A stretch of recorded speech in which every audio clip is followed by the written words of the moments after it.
Welcome to the Intimate Feminine, opening channels to deeper intimacy in sex, relationship, and love.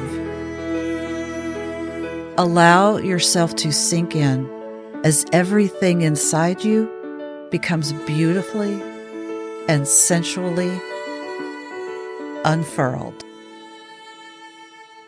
Hi, it's Jacqueline. Today's conversation with feral female feminine leader and teacher Isis Leeor is one of the juiciest, most sensually alive on the Intimate Feminine podcast to date.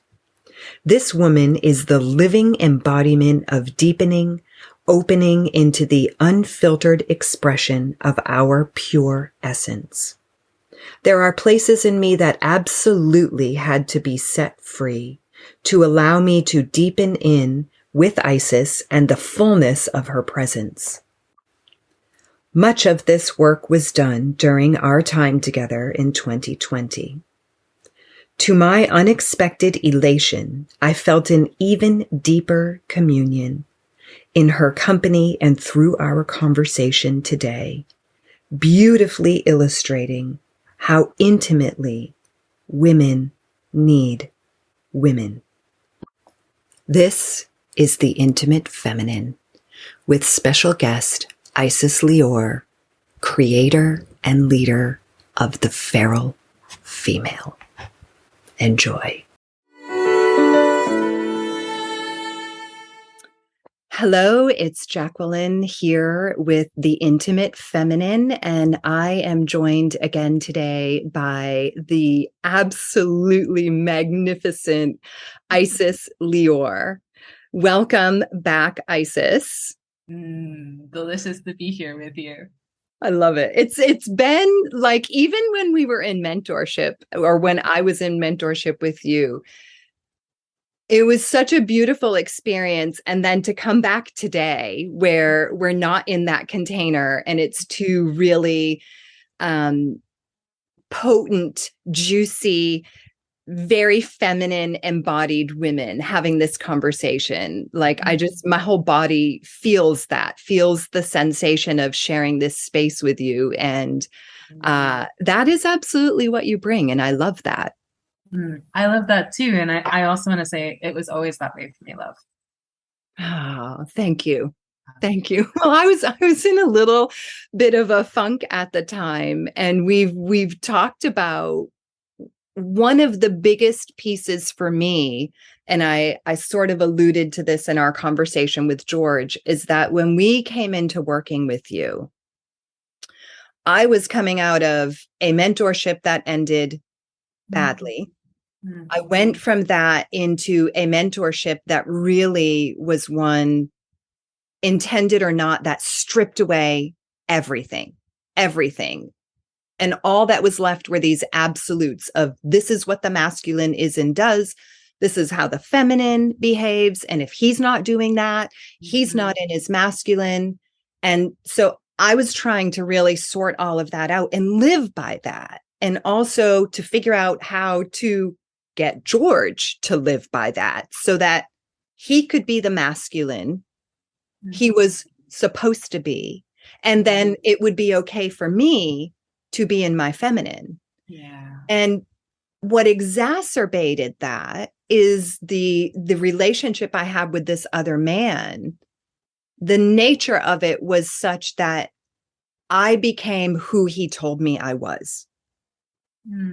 This is who you are. This is what you are. These are your gifts. This is what comes from you. And it's the first time anybody had seen me. And so I opened up in beautiful ways, but I also, it deepened the belief in me that a man behaves a certain way. And that's what allows a woman to feel feminine. It was really the first time that in some ways I felt the largeness, as you say, in certain ways of my feminine. What I realized coming into work with you is it wasn't embodied.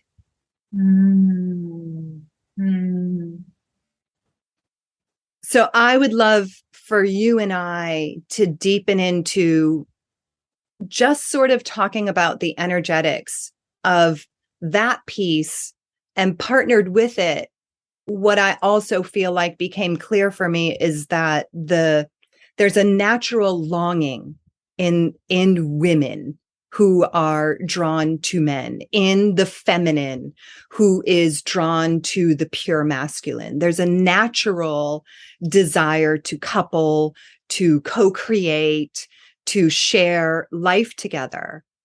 What I feel happened for me was already true when I met George. And then in having had this relationship and leaving it, is that I was now in a state of desperation. It wasn't just the natural feminine longing to share, to experience, to create together. It was a desperation for, in this case, George. And if he wasn't going to, then a man, to fill that role of the being who could bring me into my feminine. Yeah. You, I imagine, in your work, see this frequently. I'm curious to hear, now sitting where I am, what you sense in that. What you, when you encounter that, you have a unique position to see and sense. So from that place of having worked with many women to come into our natural feminine essence, which isn't just all beautiful and goddess and pretty in the pictures. Sometimes it's messy and sucks, and we have to pick ourselves up off the floor. So to women listening that are in that state where the longing is teetering on absolute desperation to be feminine, to feel turned on, to experience desire and openness, and she's not yet in relationship, what would you say to her? Well, first, I have so many things to say. I mean, how I feel hearing you talk is I feel deeply sad because we were marketed as little girls that a man is going to rescue us and we're going to feel safe and everything is going to be okay. And for some reason, maybe also because I felt like the only places my bigness was welcome was with certain men who could really hold big space and weren't afraid of me and weren't afraid of my sexuality or my guttural sounds or my desire to be more of myself. And it wasn't all men, but it was a few men who initiated me. And it kind of fed this story that I had been fed as a little girl of like, first of all, the only place to put this aliveness is with the right man. Right. And I need a man to be able to express these parts of me. And I need a certain type of man. And finding that man, as you know, they're not everywhere. Right. And there's going to be a trade because often these were men who are awake in some ways and not in others. And that kind of that place of like, this is the only space I can be these parts of myself. And I need somebody who can be like this. And I'm willing to trade all of these things to have this because this is my life force. This is my aliveness. Like the reason I feel so sad around all of that is, and the reason I run a business called Feral Female, I feel like this is what was meant to happen. Women to other women saying, yes, welcome to who you are. All of this is normal. Let me help you to work with these things. Like, let me show you that your power is safe and yours, and you don't need to be initiated by a man. In fact, learn how to live from this place so that the people who are able to meet you here can find you. And let's give that permission to each other. Let's say yes more instead of all the ways we've been twisted and cut off from each other that are like, this is threatening, this is dangerous. And really the thing that feels threatening is the contortion of our beauty, the box of our bigness. Like, oh, she has better eye makeup than me, or she's thinner than me, or she fits a stereotype. Like, maybe she's more likely to get the permission. Right. Yes. So, right, we're starving for permission. We're willing to hurt each other, hoping that we'll be the person who gets the permission. And I think you and I are both here to be like, I like energetically big women. I love women who are full of desire. I love women who are powerful. I love women who breathe into their bellies and their bellies are soft like children's. Like, I love women of all sizes. I love women of all ages. Like, my feeling when I sit with somebody is, yes, more.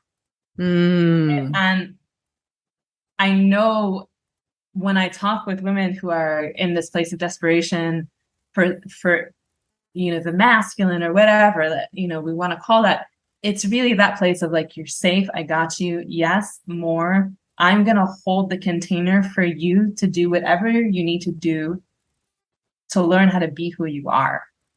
If that's yelling, if that's crying, if that's moments of self-doubt, like, I am just gonna be here and say, you're safe, I'm not going anywhere. Like, yes, more. Like, give you that permission, give you that room. And we can do that for each other.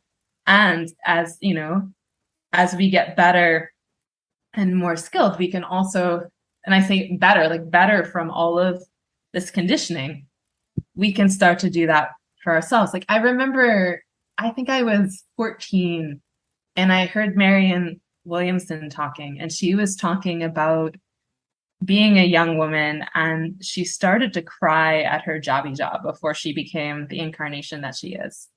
And her boss said something to her like basically, you're weak and you need to get it together. And she said, in retrospect, this was the beginning of her becoming herself, this unraveling, this softening. So I feel deeply, yes, we need containers where we can relax and push into our bigness. But they don't have to be men. Right. Only. Yes. And they also don't have to be in trade. And if we need a man as a tool, we're using him. And isn't that a fascinating narrative flip? Yeah. I think we have all these romanticized ideas that we somehow managed to wrap into a philosophy that's like, men are supposed to be our tools, our servants and our tools, and get a dog. Like,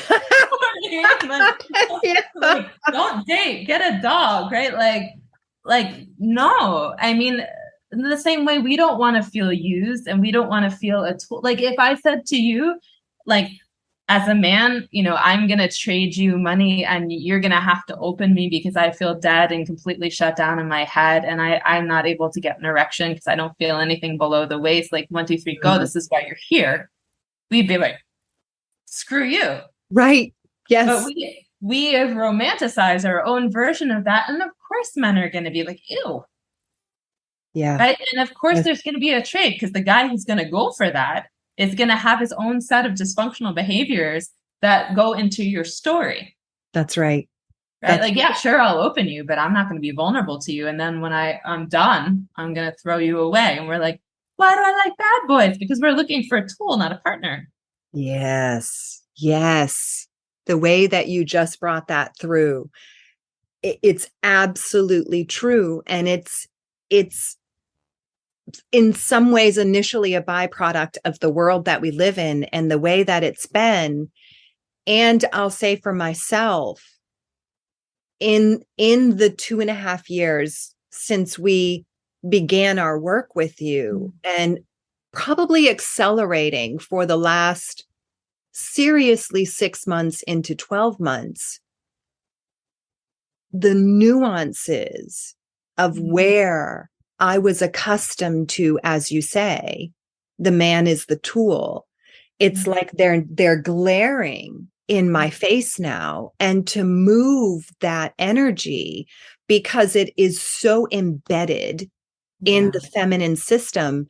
I have felt in a physical way a burning through the center of my being. And the burning, I know, is burning through the sort of, I would have called it a layer of protection. And now I would say it's a layer of separation from really connecting, as you and George and I talked about, to the man, and instead connecting, which I was doing over and over and over again, even though I would keep refining it. I was trying to connect to the box of what the man is supposed to be, what he is supposed to bring, how I am supposed to feel. And for me personally, especially coming out of that other relationship where I felt so big. Initially, my response with George was, okay, how do you and I become that so that I can feel big again? And as long as I was doing that, we weren't going to make it. I mean, I just had a session where we talked about this stuff, and I can feel like a loss in myself as a little girl who's staying by the window waiting for the man to like give me permission to be who I was and come save me. Like I feel also that in my body of like, make it safe and then I'll come out. And I kind of like a sadness and fear of like, well, what do you mean I have to come out without that? Right. Like, I don't look around and really see a lot of constructs that are inviting me or welcoming me or praising me. Like, I don't look and see like a bunch of women in their 70s dressing in ways that are like and enjoying their bodies and talking about sexuality and like eating what they want. Like there's such a longing of like, come out into what? Like, what's holding us here? And so I don't want to vilify these things that we're having to work through of like, I want a container. And I feel like, again, that's part of my work. And I'm sure that's part of your work too. It's like, here's a container, honey, like go. Right. Like I'm getting bigger, but I am sure as hell big enough to hold you and like keep on going because I'm going to keep getting bigger too. Right. And let's be what we want. Yes. Right? And so the next generation after us will be like, oh, I'm going to be like Isis and Jacqueline because, look at how they're living their lives. Clearly that's okay. Clearly that's welcome.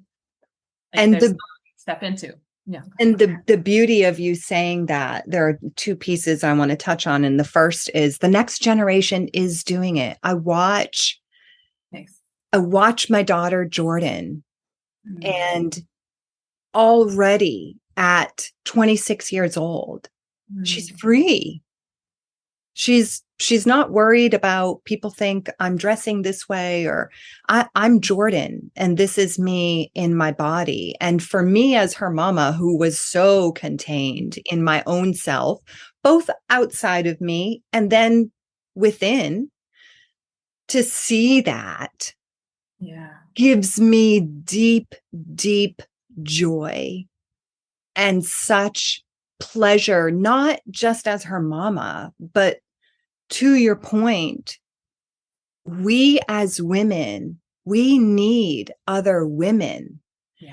And I am a firm believer that some of the distortion in our desperation for a man to come and, quote, fill the void, a piece of that is we're not connecting at an intimate level. And by intimate, I mean the bigness, the breakdowns, the fullness of who we are. We are not accustomed to connecting at that sort of connector point, woman to woman. And yes, you bring that. And like you, my major phrase to the women who come into my space is all of you is welcome here. All of you is welcome here. Yeah. And being in these places of like deep longing. Like I remember and I hope this is okay to share. Is it okay to share a little bit about our work? Absolutely. Okay. Yes. Just the look of relief on your face when you realize, like, I understood that level of like hunger and desire and like the intensity of that need, not conceptually or not on a heart level, like in my lower body of like, I need to be myself and I don't know what container to spread out into. Like, come on, man, like, where are you? Like, step up. Like, I am dying. I Yes. am dying from this level of containment. Like, I have like the energy of a volcano running through me and like nothing to spread out into. Like, I can't live this way. Somebody show up. Help me. Help me. Yes. And Yes. when you're at the front of the line in terms of like paving the way for other people to feel safe and comfortable in their bigness, I think these are some of the experiences that you can have is like, I need help while there isn't help. Yes. Right? My best bet based on previous experiences is going to be a man. And in your case, I'm partnered with this guy, like, hurry the fuck up because I'm in a lot of pain. I was too. I was like, hurry up. And if you can't do it, and I remember you saying that to me, if you can't be with him where he is, let him go. Yeah. And it feels vital in all of this piece we're talking about to say to women, some of the desperation you feel has nothing to do with being partnered. A piece of that, like a big piece of that, and it's so foreign to what we know, is, are you connecting intimately with other women? Yeah. Do you And yourself, right? Yes. Like, is there a container that you feel safe to spread out in while you get to know yourself? Like, I understand there's almost like a safety piece in a way of like, I feel like I'm going to freaking explode. Like, I'm running a level of energy that I have literally seen someone have to go to the hospital for. Like, I want somebody who's not scared, somebody who's like, yeah, of course, go, like, who can help me course correct if I decide to do something because I'm stuck or it's running in some weird way and maybe I'm going to go through 40 different randos because I'm trying to move the energy through sex, or maybe I'm going to burst out in murderous anger because it's flowing in this way and it's contorting. And so, like, just someone who's just like, yeah, I'll help you. Like, just do this. Like, I understand that need and I can do that. You know, I'm guessing you can do that. Like, there are people who can do that. That desire for like, I need a container to feel safe, learning how to operate and run and clean up this amount of energy. I think that's really smart. Yes. Right. And I know when I was 16 and 17, I couldn't really find that. But now I'm here. Right? You're here. Other people are here who are just like, yeah, go, don't worry. We're going to be fine. Got it. We got it. Right? We got it. If the hunger is coming from that place of like, I need to spread out, you know, I think the instinct to find help is, I think it's smart. Yes. Right? And until you know, like, oh, I can do this and it's comfy. And if I'm going a little bit south this way, I can course correct. Like, you're literally like, you're learning how to be yourself. And I think that doing that with other women who can hold that space helps you to then choose the type of partner who's actually going to be able to stand with you in that bigness. Because if you reach out to someone wanting safety, again, there's going to be a trade. Yes. And then we don't want that trade. Right. And there's not a whole lot of people who can hold that cleanly. And in the safety we're talking about right now, we're not talking about the man who's, you know, managing his family and aware of what's out there in the world and there's danger and he protects them. We're talking about safety as in permission to live the fullness of your own expression and embody that in all the ways. And you said another piece that is so key, and that is to get, if you're struggling with that, and there are women out there who can support you and be present with you. Yes. And through that, coming to a place that we can express it and we can hold it even by ourselves. Right. Right. And, hang out with women who are also like, yes, yes, be big. Right. So then when we look for a partner, we're looking for somebody who actually has the qualities of somebody we want to create a life with and be lovers with, instead of like, I'll trade you this. Hopefully you're not going to want too much back. And, I think I agree, love. That has to start at the level of woman to woman. Yes.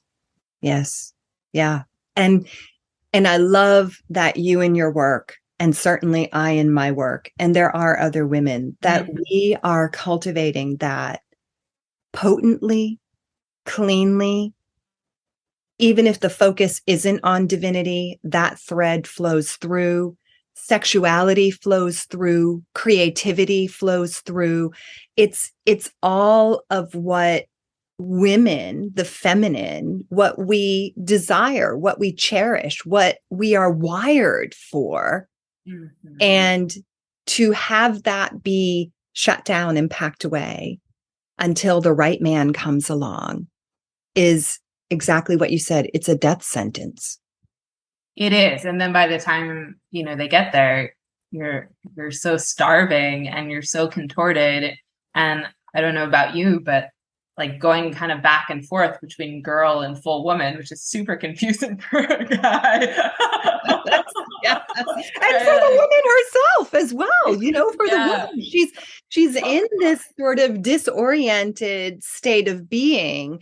And yet, certainly from my experience, believing, no, I'm not. I've got this. Well, and this is, like, here's me trying to be good. I can't hold it anymore. I want this. You're trying to be good again. I'm going to fuck you. Why are you making it safer for me to be by myself? And I'm good again. See, everything's fine. I'm secretly hating you. Everything's fine. I'm looking at that guy over there. He looks more dangerous in a good way, but everything's fine. Like, and here we are, like, we're laying all of these stories on these boys who are trying to become men, these men who are trying to pave paths, that they're really having to start from scratch in a way because they've gotten such weird information. Even men who've been working really hard or, like maybe connected up here, but not down there, and are trying to like figure out like, okay, how do I show up? And then we're like putting all this stuff like, save me. Yes. You save me on the, and they're like, I don't know how to do it myself. Like we're both in this kind of very brave place of like, okay, how do we support other women and be supported by other women? So learn how to be women, big and full and trustworthy, so that we're not reaching out from a place of need and pent up frustration and kind of going back and forth between like little girl trying to do it right and woman who's about to explode. Like actually be big and steady in who we are, like help each other do that. And then hoping that the men are going to do the same things of like also figuring out together, like, how do I learn how to be in my body? How do I come back to my instincts? How do I not play this game with women? Yes. Where, because the minute that they will play the game, then we're all sorts of confused and conflicted about that, right? Like, so like, I feel like this is the work that's happening. And then we come together and we're like, let's try and be adults together. Yes. What would it look like to make love from our entire body? What would it look like to have divinity be the mess?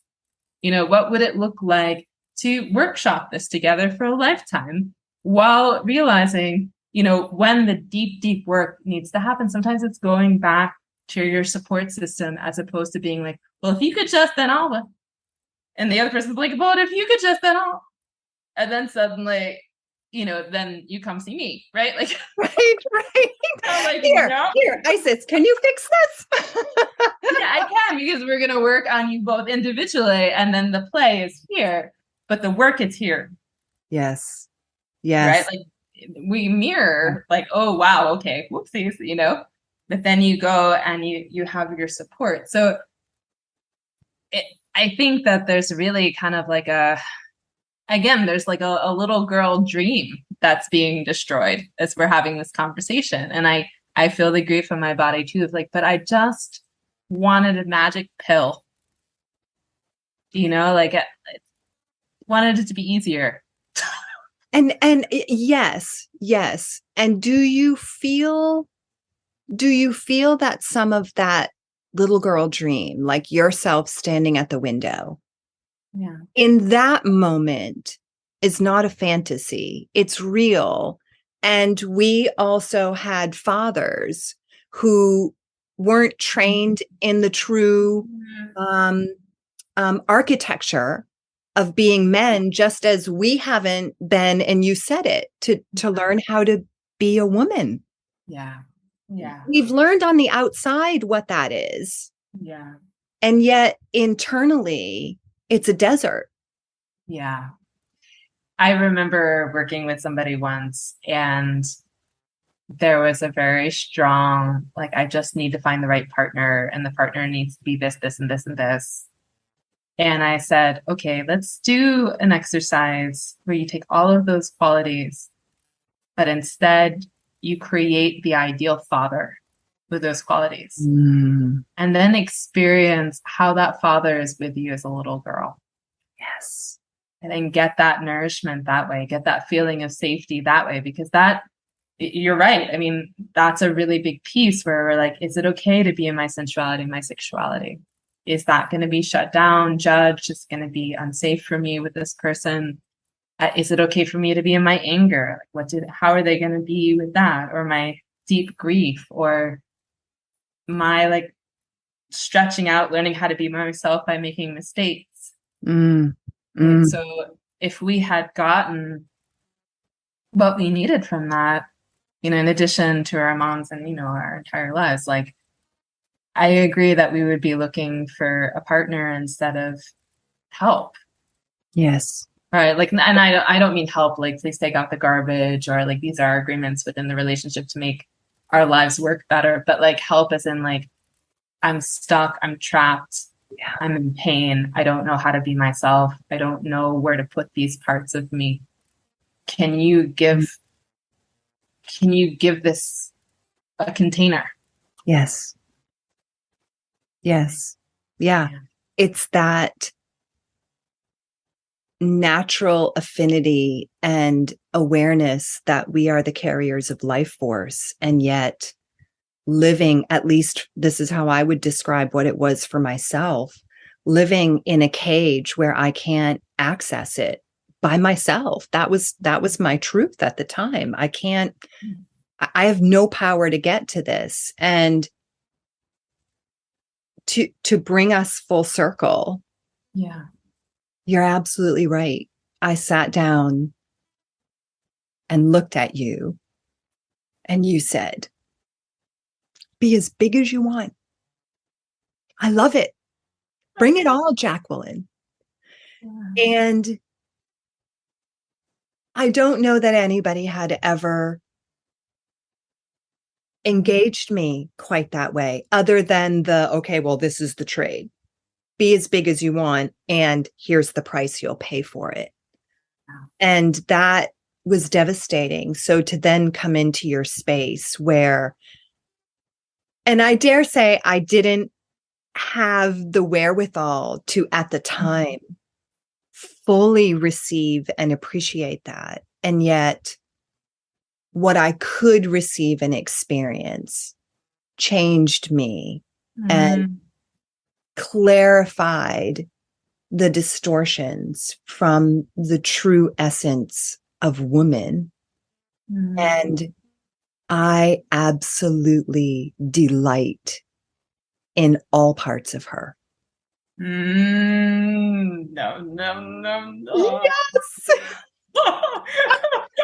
Yes. Yes. Yes. Yes. Yum. And how sweet as women to be able to say to the other person, like, yes, Yes. more, like more of your voracious appetite for life, like more of your desire to make love or express your sexuality in a certain way, like more of you eat food and like you're taking it in with your pores, like more Mm. of you being nourished, more of you being hungry, more of you being big, like. Yes. Yes. And I to Yeah, feel celebration in that right, rather than right, threatened and shrinking, to right. instead feel even more open and full. And I love that you use the word nourished, to Yeah, just feel uh, that moisture rather beautiful. than the dryness Yeah, of no life force being able to flow, to instead yeah, become the river and understand there will be an ebb and flow, and all of it is you. All of it is woman. yeah. And also, it's okay for us to make a mess as we're trying to figure out a new path, in the same way, like in the conversation with George, of like men are having to figure it out. All of the paths before may have some clues, but it's not the path anymore. And we're in the same position where we're like, oh my Mm. God, I feel somewhere in my body that there was a point where women were my allies and I could Mm. relax and I was big and I was initiated into my body and I was initiated into my pleasure and I was given permission and I was given the blessing of my mother. But I can't quite, Mm. there's so much other stuff. Like, how do I do this now? Right. And in the process, like with us, like, there can be some pushing and there can be like it's it's okay for it to be messy, right? But wouldn't it be lovely if it didn't just have to be messy with potential partners? Right, right. And that they could hold the mess or help to clean it up. That yes, yes, because we are messy. We are Mhm. messy. Go cook in the kitchen with delight and a glass of wine and food that you love, and just being in the moment of it. There's going to be a beautiful, delicious mess. Yeah. And so Yeah. you wash the dishes. Yeah. I mean, that's part of the birth process, right? Like a baby doesn't come out and it's just like fully washed and like talks and there's hair and it's fine. Thank you so much, babe. Right? Like there's blood and placenta. Maybe you shit yourself, and like, right. So for the women watching this, right? Like, first, I hope that the women watching this will be like, oh, here are other women that I can feel safe Yes, with. yes. Here's my invitation that I've been waiting for. Like, come out. We want you. Like, we're all part of creating a field. There's a place for you. Yes. You belong. And if you're feeling that desperation, that's maybe going out into other places, either trying to take the edge off of that desperation or trying to kind of meet the need, but not being sure how. You're not alone. Mm. You're not broken. We're all trying to figure this out. Like, find a space in a container where you can do this in an intentional way and Mm. fully be born. Yes. Right. And if you can do it with a woman who's done enough work before you that she's like, oh yeah, come on. That's fine. Yeah, that's fine that you just actually, why don't you try it this way bigger? Cool. Oh, and when you feel this way, how about this? Oh, your body's moving. Like, that's normal.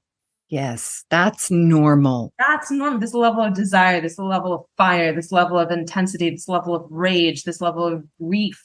That's normal. Yes. Yes. Right? Yes. And We are not Stepford wives. no, and here's some tools to work with that because, yeah, of course, that can be overwhelming, right? That's why you pick someone who's gone ahead enough that they can say, oh, yeah, yeah, here, try this. Right? Like when you feel like you have murderous rage and you want to hump a tree, feel this. You feel nothing, you feel numb, you feel completely shut down, your head on a stick. Okay, let's try this. These are all the messy processes of becoming. Sometimes if you get stuck in one particular area, especially numbness is kind of like a form of freeze. If you just feel completely hopeless, that there's no space for you, right? No space for you to become yourself, no welcome. And like, these are all things that can change and can change very quickly. And you're not terminally unique. You're not alone. Find someone who can hold that container. Yes. You deserve to feel alive. You deserve to feel safe without having to make a trade for that safety. Yes. Yes, you deserve, and you are made for it. You are made for it. You're literally, women are designed for this way of living. Life force wide open in whatever way, whether that is the rage or the grief or the exuberance or the orgasm or the dance or the mess. It doesn't matter. We are made for it. Yeah. Yeah. And our bodies are, our capacity is massive. Yes. Yes. Yeah. Thank you for Yeah. being that woman in my world. Oh. Thank you. That gorgeous. I don't know if I ever told you your smile. Of course, like we've talked about, and you talked about it. And for me, it took me a long time to smile because I also felt, oh my God, it's all teeth and gums and it doesn't feel right. And when I, speaking of the permission and women who will live big, when I first would encounter you talking about yours, I would be like, oh my God, there's another woman who feels like this. And look at her. I mean, when you smile, it's like universes light up, and it doesn't matter. Like in my own self, it's like there's teeth, and I'm a Sagittarius. And so I look like a horse mouth, and, you know, all of the things that we have said to ourselves that in the fullness of being the woman we are, they're nothing. I didn't have to say it to myself. I actually had somebody write me and then send me a picture of somebody with smaller teeth than mine and a big smile at me. He said, I have a friend who looks just like you. She also has a horse smile. Oh my gosh. Yeah. And I'm looking at this woman and I'm thinking, first of all, her mouth doesn't look exactly like mine, but it's big, right? But with small teeth. And I'm looking and I was like, yeah, she does kind of look like a horse. I was in Paris at the time. And then I looked in the mirror and I was like, I could see how he could think I look like a horse. And this place of like, so who cares? You know, like anybody who is actually interested in me, finds me beautiful, finds me attractive. Like, this is the interface. Yes. Like, this is what I shine through. Like, thank you, mom and dad, and like generations of people. Like, it doesn't fucking matter. Like, I'm decorating, you know, I'm expressing, but like, this really has very little to do with who I am. Yes. You know, and the same way, like somebody who's 75, they probably don't feel like they're 75. Like, it has very little to do with who they are, right? And so if somebody is making an assessment on me based on something I have no control over, how sad for them. Yeah. Okay. Like, here, have that back. Yeah, okay, maybe in moments I look like a horse, maybe in moments I look like a tooth model. These are the things people have said to me. I look like Carly Simon, Jennifer Love Hewitt, you know, like I've had people literally just make comments on my posts like, you have very large teeth. And I was like, yes, thank you. I live with them every day. You know, like, right? I even remember at 17 being pissed after a guy felt rejected. And he said to me, I don't want to wake up with somebody with very large teeth anyway. And I was like, the better to eat you with, motherfucker. Like, you know, just like, of course you did. I'm hungry for life and I need some good chompers to bite into it, you know? Like, but these are the things that you get when you feel like, you know, it's the difference between like the voice of Oz being like, your mouth is weird, versus like a little mosquito that's like, and you're like, shut up.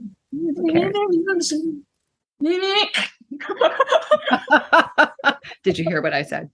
Thank you for your opinion. And like, you know. Yeah.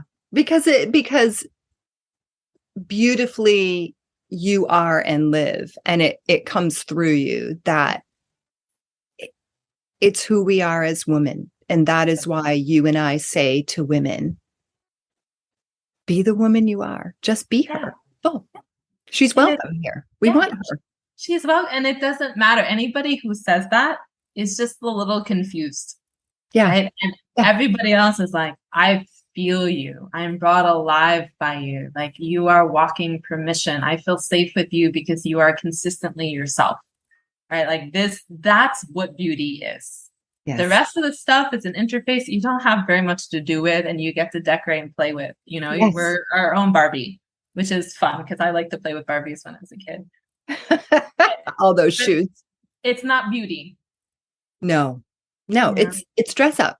Like you said, it's dress up, and it's adornment, which is an extension of who we are as women, but it is not the essence, the center, the beauty, the radiance, and the life force that creates who we are. And I love that you and I, together and in our own ways, turn that on. Yeah. By living it, not by some miraculous wave of the wand, but by living it and inviting it to exist within and around us. And seeing it in other women and praising that, instead of saying to another woman, oh, you look pretty because you lost weight, be like, you look fucking amazing because I can just feel your joy. Yes. Wow, you look really powerful when you're angry. Yeah. Thank you. Yeah. But that's another way that we can help create containers of safety to birth ourselves and each other. Yes. Yes. So. I heard, as you said that, like looking at the other woman in the anger, in the beauty, in the whatever, and having a sense of, oh, there you are. Yeah. You are. Yeah. I see you. I feel you. Yeah. Thank you. Yeah. I feel more alive the more that you become yourself. Thank you. Yes. I feel safer in the world the more you become yourself. Thank you. Yes. Yes. Thank you. Thank you. Thank you. Mwah. And once again, people can find you feralfemale.com. Yeah, feralfemale.com. Feral like the cat, female.com. Yeah. Beautiful. Isis. Thank you, love. Thank you. Thank you. Thank you. Thank you for all you brought into our world, and for Full Circle sitting here and sharing this intimate space, your woman, and this conversation with me. Thank you. A total joy, love. Thank you for sharing this time today. You can find and follow us on all major podcast platforms. We invite you to like, share, and be in touch. Find out more about Jacqueline and her work at JacquelineLRobinson.com. This is The Intimate Feminine, opening channels to deeper intimacy in sex, relationship, and love. This show is produced by Arlia Hoffman.